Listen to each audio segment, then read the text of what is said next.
Blog Talk Radio.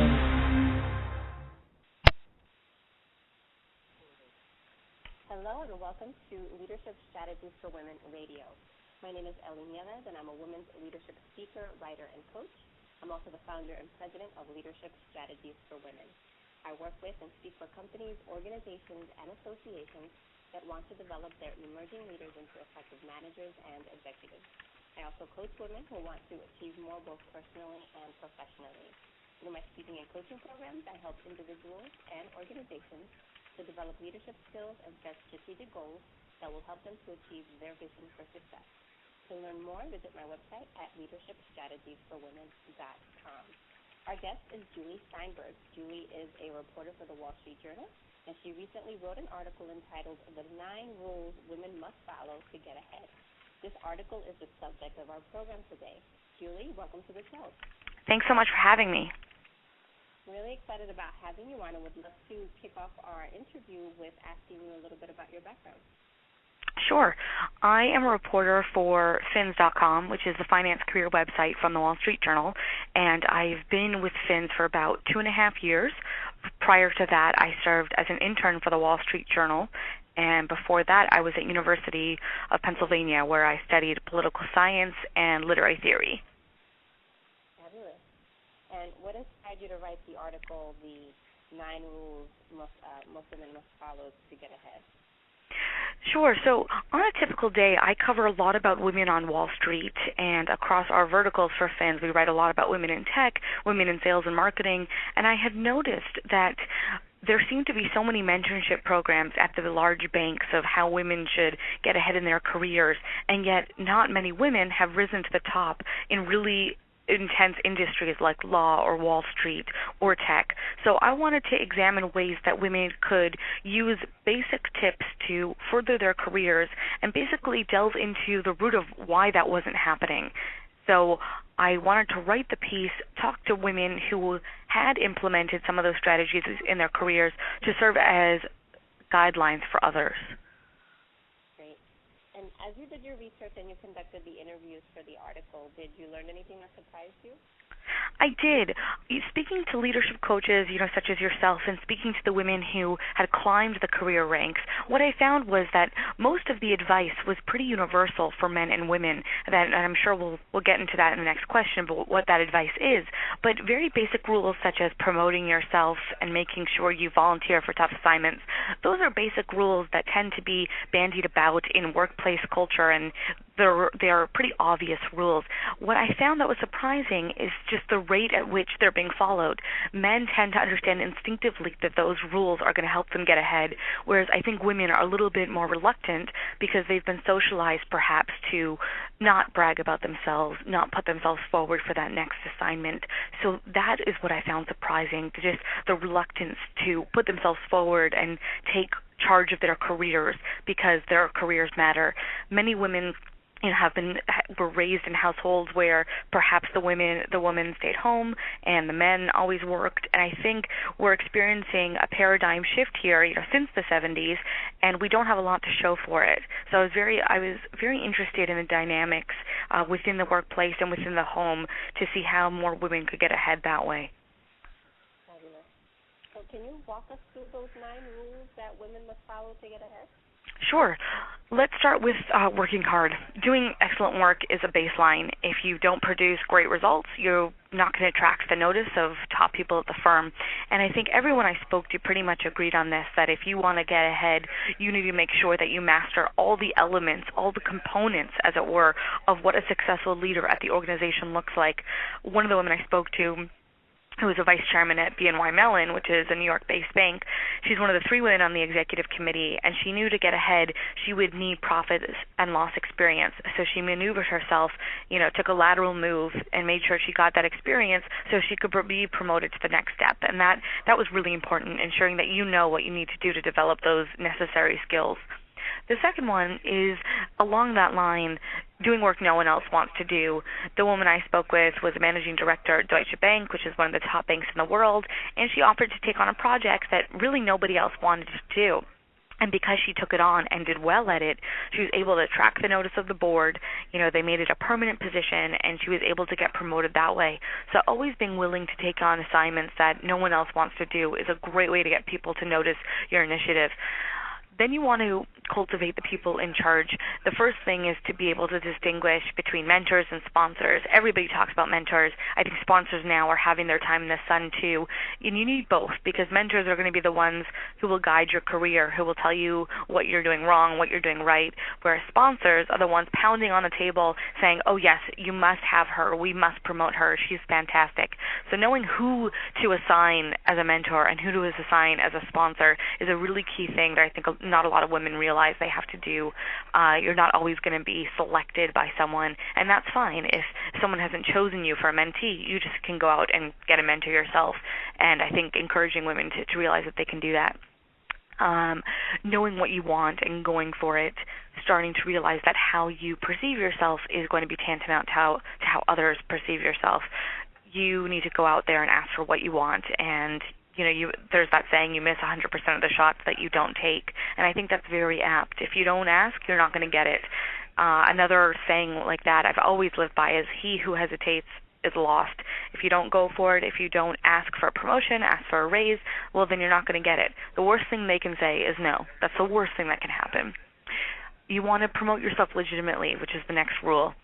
If your bosses aren't there in the room when you're closing with an important client or taking care of an account, you want to make sure they know what you're doing behind the scenes. So make it your responsibility to keep them updated once a week, once a day, whatever preference they have for keeping in touch. Make sure they know what you're doing, or else they're only going to see the fruits of your labor. They're not going to know the labor that goes into it, and that could end up costing you in the long run. You want to network with your peers. Everybody makes a big deal about networking with important people, but at any stage of the game, you never know who's going to end up being important in your career. You never know who you're going to end up working for, who's going to have a cousin, aunt, next door neighbor who might know someone that could help you. So it's connections with people your own age that ultimately will help you get promotions down the line. Similarly, you want to make your own career. If a position you want doesn't exist, you can create it. I spoke to a woman who worked at Ernst & Young. She joined as a partner and basically since 1991 has created every single position for herself because she had the chutzpah to ask for it. And I think that's really important. If something doesn't exist, don't think it's a closed door. You simply just need to find a new way in. Sometimes you have to leave a company to get what you want. I spoke to one woman who was working as part of a PR conglomerate. She wasn't advancing as fast as she wanted. She left to go to a small Chicago-based consumer goods company, and she thinks it would have taken her 15 years to move up at her old job. Now she's one of the 3 principals. So definitely leaving and hanging your own shingle can sometimes be a good idea for women who want to get to the next level and don't want to wait the requisite amount of time. Finally, and these are the rules that have drawn the most controversy amongst my readers, is you need to dress well and play golf. And dressing for success, I think, it's a really touchy subject with women because, and I understand this, they don't want to be told, oh, you have to look a certain way to get a job, which I completely understand, and that's not the point of it at all. Rather, you just want to be seen as leadership material. So if the people around you are all wearing suits, you better be wearing a suit too in order to be taken as seriously as your cohorts. Otherwise, there's no way people like your clients or the bigwigs at your firm will feel comfortable with you running something if you don't look like them with regards to what you're wearing. Finally, it's not about the golf.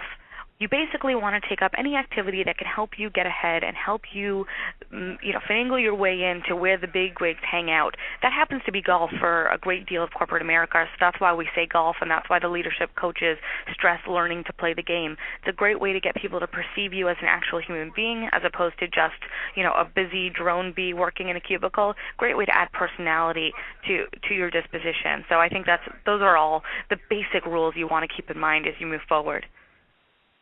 I love those rules, and the last one even, the dress well and play golf.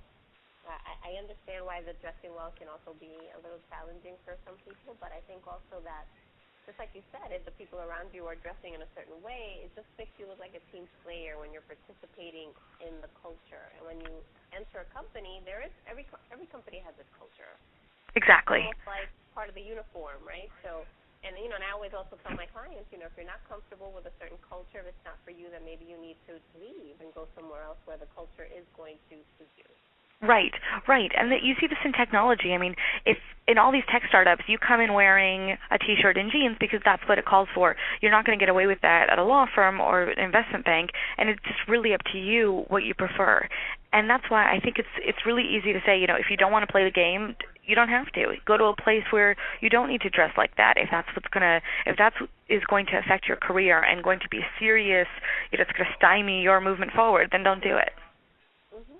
And the other point I like is the leave to get ahead. I think that a lot of women also don't think of that as an option. They often think, well, I have to stay where I'm at in order to get ahead, or I somehow have to make everyone around me change so that I can get ahead. Exactly. You have to be proactive, and you just have to pick up and go somewhere else. Right, precisely. I know, you know, so many women. I know one woman in particular left a law firm that she was at. She was at a big firm in New York. Didn't like the hours. Didn't want to be away from her kids. Went to a smaller firm. Started her own firm ultimately, and is much happier now. And I think people need to realize that being creative about your job path doesn't necessarily mean you're going to keep it from moving forward. So I think moving laterally is really important, and taking a step outside the corporate box is important for some people.